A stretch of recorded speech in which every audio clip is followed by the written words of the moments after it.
El siguiente video contiene imágenes que pueden resultar fuertes, ofensivas o perturbadoras para cierto tipo de audiencia, no apto para menores de edad.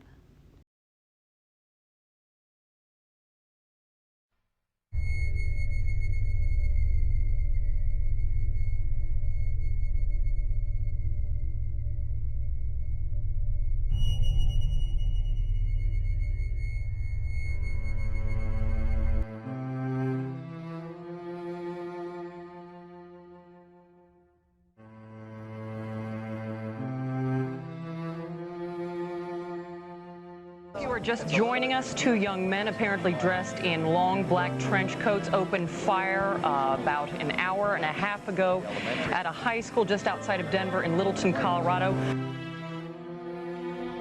El día 20 de abril del año de 1999, dos jóvenes ingresaron a su escuela preparatoria y abrieron fuego en contra de sus compañeros, dejando así 13 personas muertas y otras más heridas. Hoy hablaremos de la masacre de Columbine.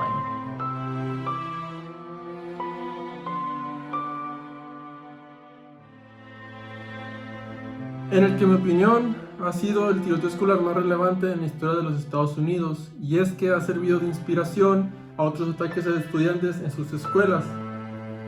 Chicos que han tomado como referentes a los autores del ataque.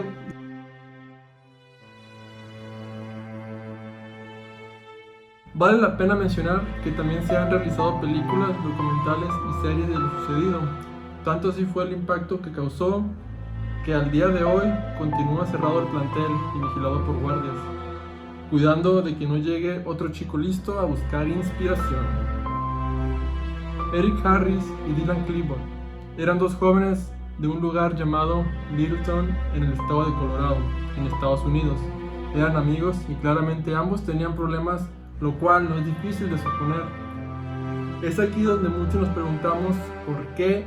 Sus motivaciones eran claras, ambos tenían el mismo problema, uno influenció al otro, odiaban a todos dentro del instituto. De esta manera haré lo posible por averiguar la mayor cantidad de datos posibles acerca del caso, ya que ha sido un caso en el que no se ha hablado mucho y los antecedentes que tienen los agresores no han salido a la luz. Pero para esto será necesario ver los casos por separado.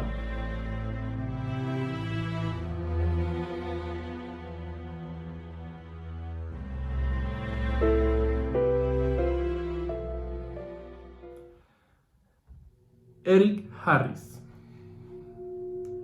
Eric David Harris, nacido en Kansas el 9 de abril de 1981, vivió su infancia en distintos lugares, pero no fue hasta el año de 1993 que Eric, junto a su familia, se asentó en el estado de Colorado. Y no olvidar mencionar que su padre, Wayne Harris, fue piloto de la Fuerza Aérea de los Estados Unidos. Esto, sin lugar a dudas, marcó una gran diferencia en el día a día de Eric, puesto que es aquí donde ya puede empezar a encontrar amistades. Y es aquí donde ingresa al Instituto Columbine, y es aquí, en este instituto, donde conoce a Dylan Klebold. En su niñez, Eric fue amante de lo referente a lo bélico. Al chico le gustaban las explosiones, invasiones extraterrestres, entre otras cosas de la misma índole. Y esto se vio acrecentado el día en el que tuvo en sus manos el juego Doom, en el año de 1993. Y tal vez ustedes se pregunten, ¿qué tiene que ver esto con lo que hizo? Bueno, pues dejen contarles algo. Una característica de Doom era el modding. Esto quiere decir que se podían realizar ediciones del juego, tú podías mapear, crear tus propios mundos, etc. Podías poner criaturas donde quieras que hubiera, podías crear tus propios niveles. Y antes de que piensen en, eso se hace hoy en día, pues yo lo sé. Pero lo que quiero dar a entender es que para Eric fue una manera de dar rienda suelta a sus fantasías, ya que le gustaba realizar estas ediciones. Él fue parte de este mundo y a él le encantaba ser parte. De hecho, era conocido bajo el seudónimo de Rev Doomer. Y no olvidarme de mencionar que este muchacho escribió un blog que justamente empezó un año antes del 20 de abril, o sea, un año antes del tiroteo. En este expresaba todo su odio a las personas y megalomanía y cuanta cosa pudiera ocurrírsele. A este libro lo llamó el libro de Dios. Pero no es hasta el año de 1996 que Eric y Dylan se conocen. Y claro, es parte de esto se da gracias a que Eric empieza a asistir en este mismo año al Instituto Columbine. De este modo, Eric, en compañía de Dylan y de otro amigo, se encargan de realizar delitos pequeños. Y digo pequeños en comparación a lo que sucedió el 20 de abril del 99. Tras esto, el padre de Eric toma la decisión de mandarlo a un psiquiatra, el cual le recetó Zoloft, que viene a ser la sertralina, medicamento ocupado como antidepresivo y para problemas de ansiedad. Pero, por desgracia, hasta el día de hoy, el psiquiatra no ha revelado evidencia pertinente al caso. Pero ya hablamos un poco de la vida de Eric. Y aún falta recorrer la vida de quien algunos consideran otra víctima, Dylan Klebold. Dylan Klebold marcó un claro contraste con respecto a Eric.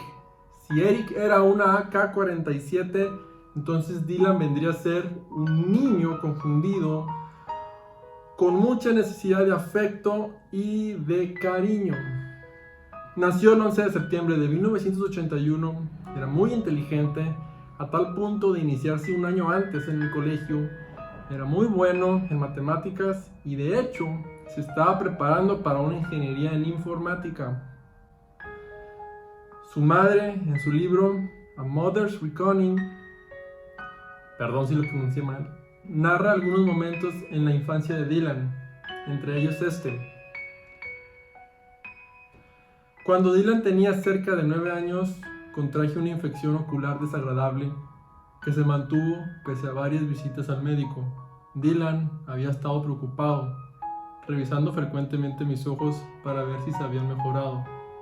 Siempre fue un niño físicamente cariñoso y todavía puedo recordar su mano en mi hombro mientras me miraba a los ojos.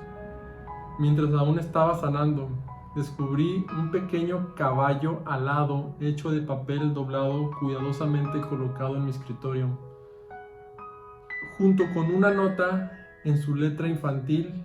La nota decía: espero que te mejores, Pegasus te cura, lo hice especialmente para ti, con amor, Dylan.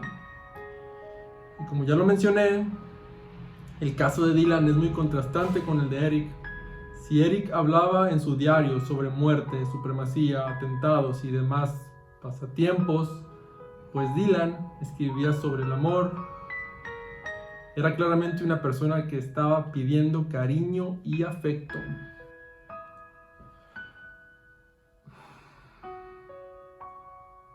Esto dista bastante de lo que Eric plasmaba en sus escritos, ya que si uno hablaba sobre delirios de grandeza y superioridad, Dylan tenía muchísima inseguridad y la expresaba.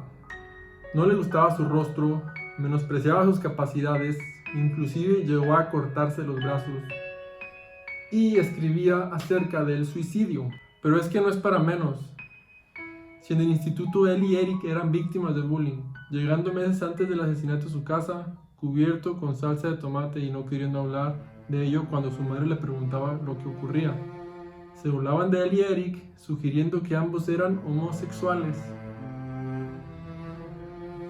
Los jóvenes comenzaron a trabajar en una pizzería para de esta manera tener el dinero para poder financiar su arsenal.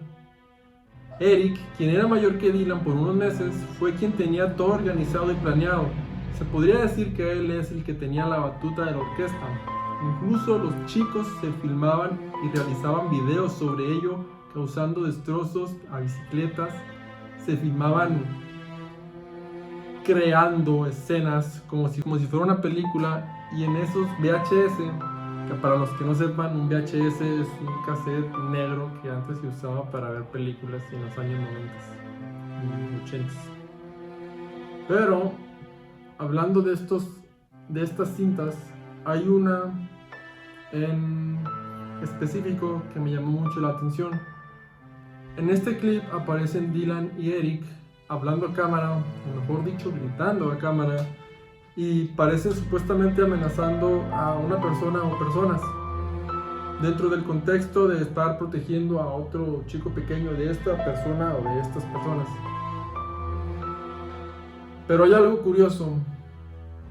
¿Recuerdan cuando les dije que la personalidad de Dylan distaba mucho de la personalidad de Eric? Bueno, pues aquí en este clip se puede apreciar cómo Dylan, al hablar directo a cámara, en un intento de sonar malo y psycho killer, en pocas palabras, Dylan parecía intentar verse violento, empezando a reír y estallando en carcajadas. Pero Eric le hace justicia a su diario, al libro de Dios.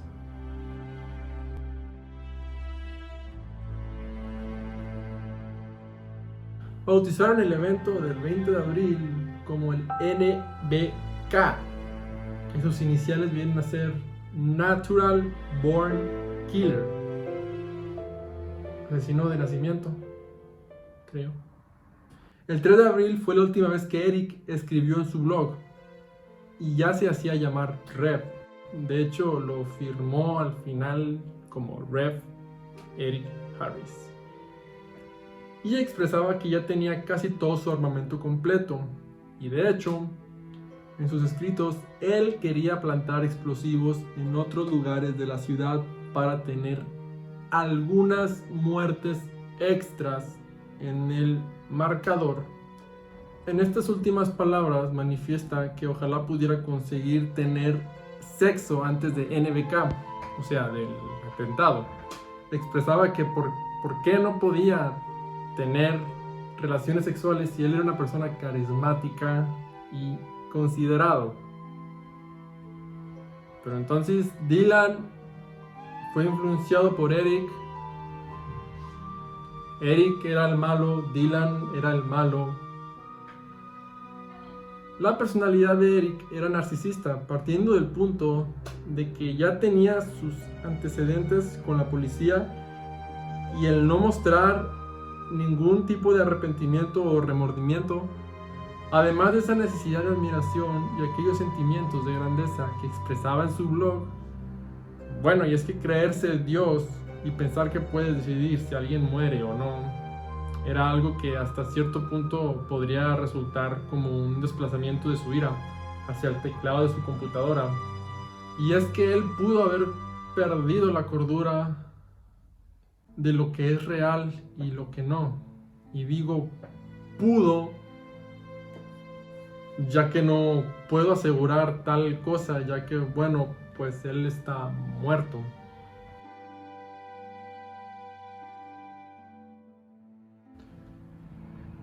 Y todo lo referente al caso no ha salido a la luz. Vale la pena remarcar que él era quien tenía el control de NBK, o sea, del atentado. Prácticamente él era el que tenía los planos de la escuela donde se colocarían las bombas en la cafetería. Él planeó de hecho asesinar con explosivos a todo aquel que estuviese dentro de la cafetería, pero por suerte no funcionaron, y las personas que se encontraban en ese lugar afortunadamente huyeron. Dylan, por otro lado, era una persona con marcados rasgos depresivos, y esto hacía una disonancia respecto a lo que él escribía en sus páginas. Si bien, como les dije, él escribía sobre amor, su forma de actuar era contrastante con todo esto. Traían bastante carga, y la influencia de Eric solo empeoraba la situación, ya que pudo haber introyectado mucho de Eric, racionalizando lo que estaba por hacer, tener esta posible idealización sobre Eric y su propósito junto a Eric, sentirse bien al momento de portar las armas en sus manos y probarlas en el bosque, sentir ese poder, esa superioridad, el poder decidir sobre si alguien más vive o muere, y sobre poder tomar verganza. Iba a decir verganza. Es obvio pensar que si Eric no hubiese aparecido en la vida de Dylan, él probablemente estaría ejerciendo la carrera que quería estudiar, y posiblemente Eric, sin la llegada de Dylan a su vida, tal vez no hubiese cometido aquel acto, pero probablemente estarían otros tipos de problemas, pero relacionados a su personalidad. Y entonces, el día martes 20 de abril del 99, Rev y Vodka, o sea, Eric y Dylan, perpetraron lo que ya sabemos que pasó ese día. Y no solo abrieron fuego hacia las personas que les hacían sus días imposibles, sino que abrieron fuego contra cuanta cosa se les pusiera enfrente, sin importar si conocían a la persona o no. Y la peor parte se efectuó dentro de la biblioteca, donde al entrar todos los alumnos se escondieron bajo sus escritorios y Eric y Dylan les disparaban a quemarropa. Inclusive hubo debajo de esos escritorios un chico afroamericano, y antes de matarlo, pues hicieron burla sobre su color de piel y se burlaron de él ya estando muerto. Por cierto, el apodo de Dylan era Vodka. ¿Por qué? No lo sé. No tengo ni idea. Si alguno de ustedes sabe, por favor, decírnoslo. Decírnoslo. Por favor, dejadlo en los comentarios. Terminando con sus municiones, pues procedieron a suicidarse. O sea, guardaron algo para ellos. Y aquí hay un dato que no conocía y posiblemente tú tampoco. Eric se quitó la vida y 5 minutos después Dylan lo hizo.